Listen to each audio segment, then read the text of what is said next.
welcome to the Plant School podcast. I'm Rachel Tenney, and here we learn all about plants, how they work, how to care for them, and it's all taught in a way that anyone, from beginner to expert, can listen to, understand, and enjoy. So I hope that you will join me in Plant School.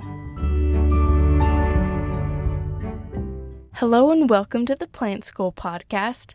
As you can see, today we're doing a rerun of the history of Christmas trees. This is one of my favorite episodes, and I tend to bring it out, one, so that I can spend some time focusing on my family and being with them, and two, if you've been listening, you know that I just had a baby and I'm still kind of getting my feet underneath me and getting used to a new normal. So I hope you'll forgive me for doing another rerun, but I also hope that you enjoy this episode. There's so much information within it, and I think you'll be shocked about how much there really is to the history of Christmas trees. Before I start the rerun, let me quickly do our giveaway winners. Every episode of the Plant School podcast, I choose 2 giveaway winners. One who has left a review on Apple Podcasts, if that's where you like to listen. And then I also choose another winner from Spotify. I choose someone who has commented on the most recent episode. If you're unsure how to do that and you're listening on Spotify, you literally just scroll down on this episode and there'll be a little section where you can comment. For this episode, if you would like to comment and be entered in to win the next episode's giveaway, go ahead and comment what you are doing for Christmas, since this is kind of a Christmas themed episode. Last episode, I asked you guys to comment if you have ever bought a houseplant online, because that's what we were discussing. A lot of you who commented had bought a houseplant online. Most of them went really well. I was so sad. Some of you, it sounds like, didn't have great experiences shopping online. So I'm glad I did that episode. Maybe it can throw some caution in the air when it does come to online houseplant shopping.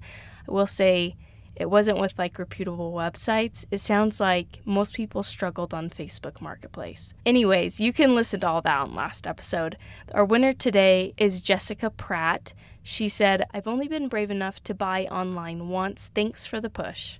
I hope it goes well, Jessica. And if you could email me at tennyplants@gmail.com, I'll get your address and I will send that giveaway package your way. And what you win as a giveaway winner is a package from Market Botany where they give you a bottle of their leaf shine and also of their prop drops, which is a water propagation aid for your houseplants. And if you've been listening, you know that I have used and love both of those products. And if you'd like to go and check out Market Botany shop, you can do so at marketbotany.com, and I even have a code for all of my listeners.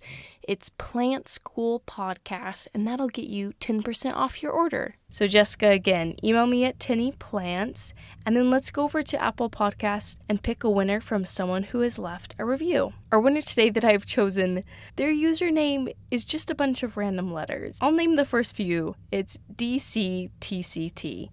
How about that? They said, "I love this pod. Plants are one of my favorite things. I'm really bad at growing them, so I recently got an AeroGarden, and it is going great. I currently have basil, parsley, and dill growing. Maybe you should try it out if you haven't already." We almost have a little sponsorship going on in this review. I don't think I have tried AeroGarden, but I'm so happy that it's working really well for you. I have tried one of those little hydroponic gardens before, if that's what AeroGarden is. And gosh, it was so dismal. I think it's because I was in an apartment with hardly any light. I think I need to give it another try, though. Anyways, that's besides the point. If that was you that left that review on Apple Podcasts, email me at tennyplants@gmail.com, and I will get you your giveaway package sent your way. And for any of you listening and you want to win a giveaway package, your chances are honestly really good. If you're listening on Spotify, scroll down and leave a comment. Let me know what your Christmas plans are. Or if you don't want to do that, you don't have to. You can leave a random comment.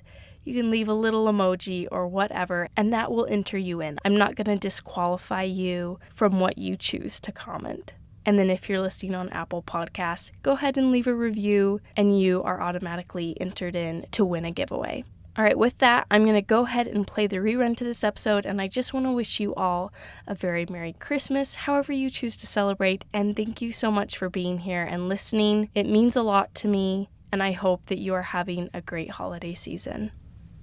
Welcome, guys, back to Plant School. Today is episode 55. I thought it would be fun, since we are getting close to Christmas, to just do something easy, right? I wanted to do the history of the Christmas tree, to really jump into everything there is to know. And I did a lot of research and spent a lot of time diving into where they came from, where they are today, and some really cool facts about them. My first question that I had as I was diving into this episode was, when did we as humans decide to bring trees into our homes, put lights on them, and little balls of plastic or little balls of glass, right? How did that start? And when I dove into this, it actually goes really far back, much farther than I had originally thought. So evergreen plants, like Christmas trees, they have long held special meanings to humans. Not all plants keep their greenness year round, but evergreens do. And so there's evidence that ancient people would hang evergreen boughs over their doors and their windows. And many people believed these evergreens would keep away witches, they would keep away ghosts, evil spirits, and even illness. So it was kind of like a little good luck symbol that people could have by having these evergreen boughs.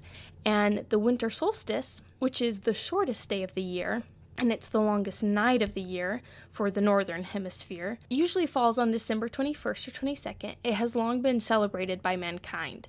So this kind of correlates with evergreen boughs because it reminded them that all of the green would return, the sun god was well and strong, and summer was going to come back. So they would put out these evergreens to remind them of that, especially during winter solstice. Just some of the specifics, different cultures that I wanted to just give examples of this happening. Egyptians, they worshiped the god Ra, who would recover from illness and bring sun and warmth. So they would bring in palm rushes or palm leaves into their homes, and palm leaves actually symbolize the triumph of life over death, which is really fitting for winter time, kind of that turn from winter to spring. Early Romans, they marked the solstice with a feast. They called it Saturnalia, and they would decorate their homes and their temples with evergreen boughs. In Northern Europe, the Druids and the ancient Celts would also use evergreen boughs on temples as symbols of everlasting life. And the Vikings in Scandinavia, they thought that evergreens were the special plant of the sun god Balder.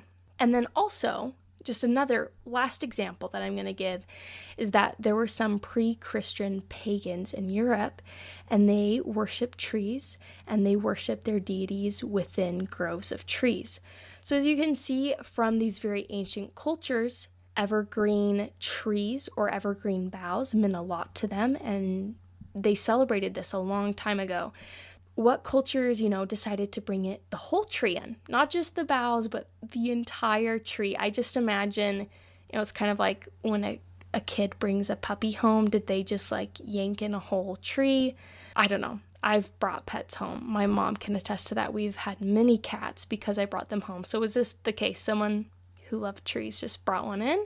When I looked into it, the most likely theory is that Christmas trees started with medieval plays. They had these plays, they celebrated the nativity, and they were linked to the story of creation, the nativity plays. This was because Christmas Eve was also considered the feast day of Adam and Eve. So they'd have a Garden of Eden in their plays. It was very common, and they would have a paradise tree, is what they called it, and they would hang it with fruit and apples to represent the forbidden fruit, and they also had wafers in the tree to represent the Last Supper or the sacrament. Sadly, these plays were largely banned by the 16th century, so people decided to, because they loved these plays, they decided to bring in their own paradise trees into their homes. And they would put these trees, or maybe they would just bring in the boughs if they couldn't bring in the tree, and they would call them paradises. That's what they're historically called. And they would put apples on them, they would put red ornaments on them, so that's where that comes from. And those wafers that they would put in their paradise trees eventually moved to cookies, eventually moved to gingerbread that we now use today. In general, when you look into Christmas tree history, Germany is a huge part of it. They are actually credited with starting the Christmas tree tradition that we now know. And some experts think that it also may have come from Finland and spread to other parts of Europe. But there are even records all the way back to 1510 in Latvia and 1521 in Strasbourg that trees were used as symbols of Christmas.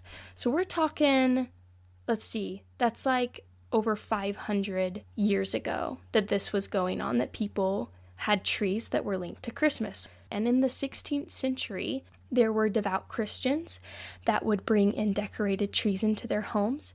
Some would also build pyramids of wood, kind of like a wood pile, but they would decorate them with evergreen branches and candles if they couldn't bring a tree in. So there's a popular legend that Martin Luther, the 16th century Protestant reformer, I'm sure you guys have heard of him, was the first to add lighted candles to a tree. So the story goes that he was walking home, he was really inspired and awed by the brilliant stars shining in the evergreen trees as he was going home. So once he got home, he decided to recreate this scene for his family, and he put up a tree in the main room, and he wired on candles onto the branches to kind of recreate this scene.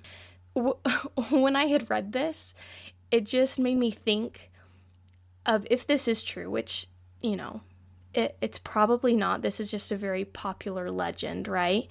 But this man, by putting these candles into evergreen trees, can we hold him responsible for household Christmas tree fires? Because that is the first thing I thought. There are so many people who've had accidents because of putting candles in Christmas trees. And I actually looked this up. So according to the NFPA, which is the National Fire Protection Association, in the US alone, from 2007 to 2011, there were 230 fires caused by Christmas trees.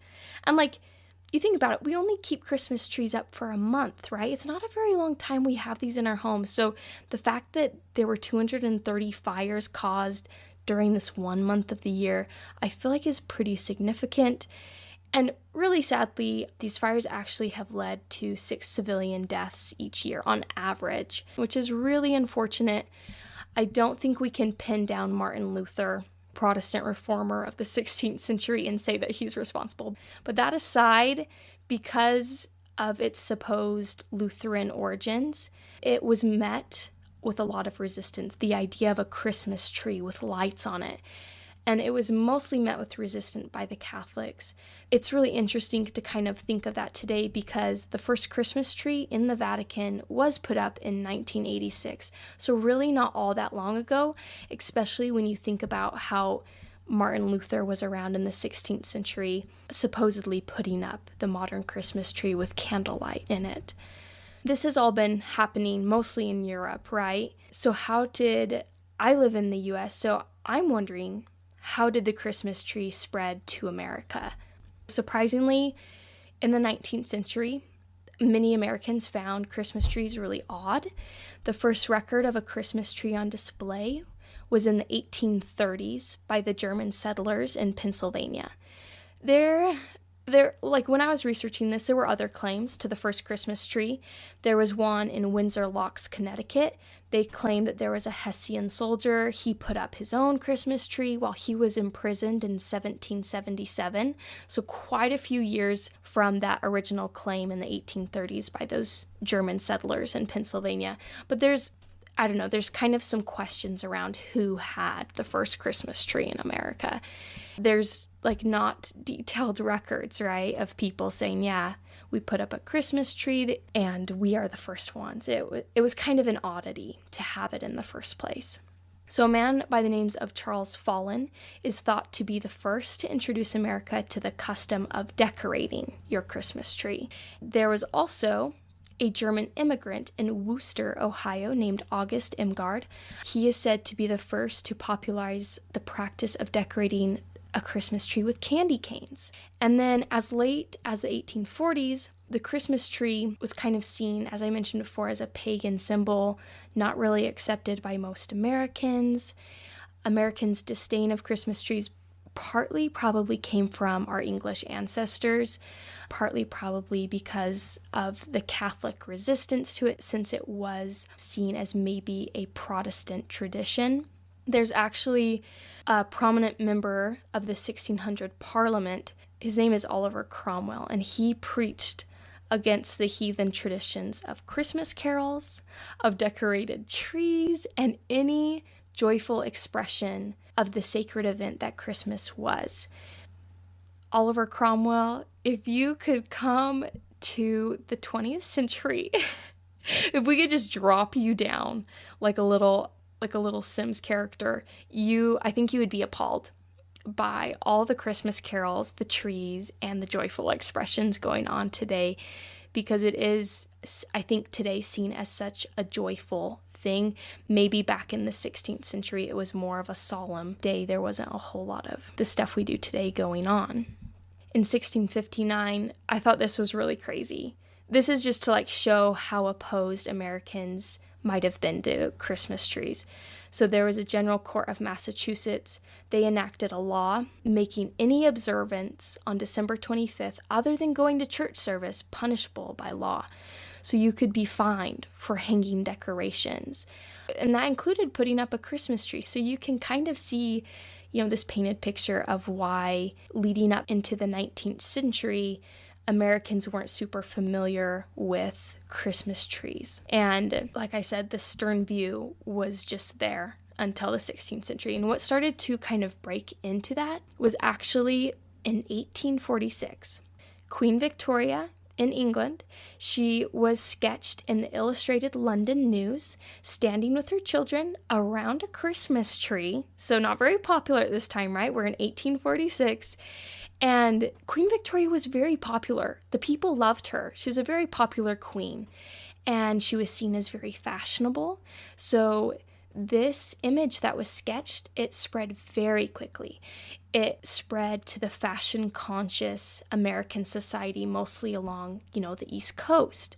And so Christmas trees started to appear first among the upper classes until it became more affordable and more attainable to other people throughout the years. That kind of leads me, that's kind of the history of the Christmas tree coming into today, and how has it really developed since? So electricity arrived, of course. It brought Christmas lights. Edward H. Johnson, he was the vice president of the Edison Electric Light Company, and he created the very first known electrically illuminated tree at his home in 1882. So probably was still something not very common to even see a tree inside most American homes, and he brought the first one in that was electrically illuminated. And so with this, Christmas trees started to appear in town squares as time went on in the 19th century, and it became an American tradition to have one in your home. And then also, I just had to throw this in the early 1960s, aluminum Christmas trees were very popular. I don't understand the draw, but you know what? I didn't live in that time. Maybe they were more appealing then. Kind of on that same note of thinking of aluminum Christmas trees, are Christmas trees really sustainable, like live ones? Because in my mind, I'm like, well, it seems more eco-friendly to use a reusable fake tree, right? My husband and I have one in our home. We've used it for the past 5 years, and we don't go chop one down. Isn't that more sustainable to just use this one that's fake? And looking into it, I was actually wrong in this way of thinking, and I just want to kind of explain it to you guys because I thought it was really cool. Fake trees, they are made from a product called PVC, polyvinyl chloride. It's a type of plastic, but it's also a type of plastic that's very difficult to recycle. So for the most part, they kind of just sit in waste dumps. They don't really do much. They don't degrade very well. Christmas trees, when you think about it, the very large majority of them are not taken from forests. They are grown as crops, just like, like corn, like wheat. They are grown for the specific purpose to be harvested for Christmas. That's what these farmers are raising them for. And while these trees are growing, they're not just taking up space, they're cleaning the air.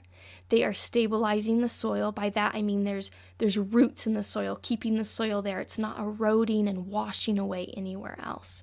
And they are removing carbon from the air. And there's a lot of great benefits to having these big tree crops. And those that are taken from forests, usually they are federal forest, and they are strictly regulated by the U.S. Forest Service. I don't know if any of you out there have gone to cut down a tree of your own. It's a lot of fun. I've done it a few times, and yeah, I can say that they have like size requirements. They usually ask you to only choose a certain species of tree. They don't want you cutting down certain trees that may be endangered or anything like that. It's very strict regulations. They don't want any sort of deforestation going on. Another great reason to use real trees, they are biodegradable, obviously. Plastic trees, they just fill landfills, they don't degrade. One of the other benefits of real Christmas trees, they are different ways you can recycle them at the end of the season, which I was not very familiar with. So many communities, they will offer free Christmas tree recycling.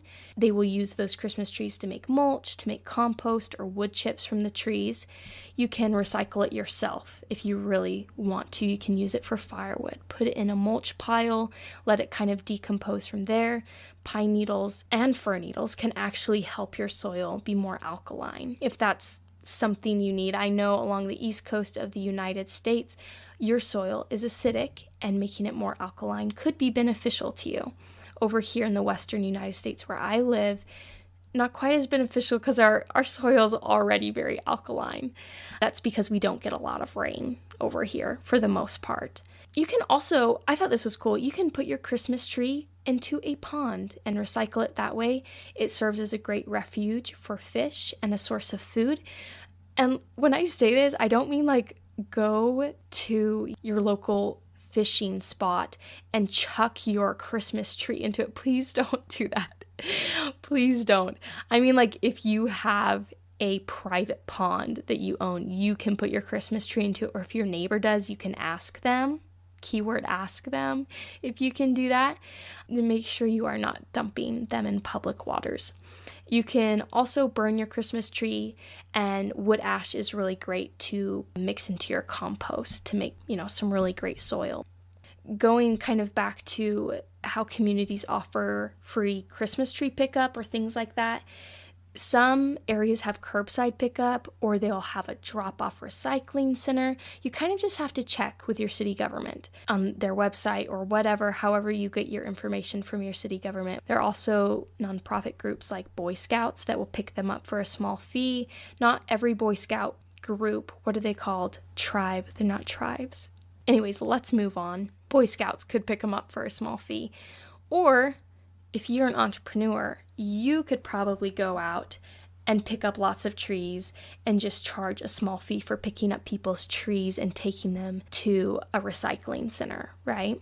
So there you go, entrepreneur idea of the year. And moving on from recycling, so now you know that live trees are indeed best for the planet if you are interested in that, which I hope you are.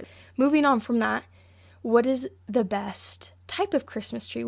Since this is a plant podcast, let's talk a little bit about what tree is used. So most commonly used species are fir trees, and this is because they do not shed their needles when they dry. I say that lightly. They probably shed some, not as many as other types of trees, and they retain a very good color, and they have a great scent. So some of the very common fir trees used for Christmas time are the noble fir, the balsam fir, and the Douglas fir. Last question I have that we're going to go over are just some Christmas tree stats of today. These were really fun. I really loved these. I hope you guys love them as much as I did. So Christmas trees are actually grown in all 50 states. That includes Hawaii, that includes Alaska. Maybe some, not as much as others, right? The top producing states include Oregon, North Carolina, Michigan, Pennsylvania, Wisconsin, and Washington. So those are the top states that produce Christmas trees. There are actually 33 to 36 million Christmas trees produced in just America. That's not worldwide, that is just America. And in Europe, there are 50 to 60 million that are produced, so even more than here in America. There are about 1,500 300 Christmas tree farms in the US, which I just have to throw in. I don't think it's currently Taylor Swift's parents, but I'm pretty sure Taylor Swift's parents were once included in that number, because all my pop culture videos that I've watched have told me that her parents were once Christmas tree farmers and she grew up on a Christmas tree farm. So any people who are Swifties, that was for you. That useless fact of information. Moving on, they can take as many as 15 years to grow to their typical height, so kind of a long growing time, but some other types of trees can take as little as 4 years. It just depends on the type of tree that you are growing. There are close to 350 million live Christmas trees currently growing at this very second just in the US alone. So there is more than 350 million around the world, but that blows my mind in and of itself. And then going back to how to recycle them, there are 4,000 local Christmas tree recycling programs just in the US. So hopefully one of those 4,000 is close to you if you have a real Christmas tree and you can go recycle it yourself. Lastly, 80% of the artificial trees that are made in the world are manufactured in China. So way to go, China. You definitely have the majority of manufacturing trees, fake trees, right? That was all of my facts that I came up with. I didn't come up with them. What am I saying? I researched these guys. I looked them up. They're real facts. Oh my goodness, I just discredited myself. I'm telling the truth, those were real facts. But I hope you guys have enjoyed learning about Christmas trees today, learning about their history and where they come from, how to recycle them, and why real trees are actually better than the reusable ones. Maybe I need to go switch in my reusable tree for a real one in the next years, all the years of my life. What am I saying? I gotta get rid of my fake tree, guys, after doing this podcast.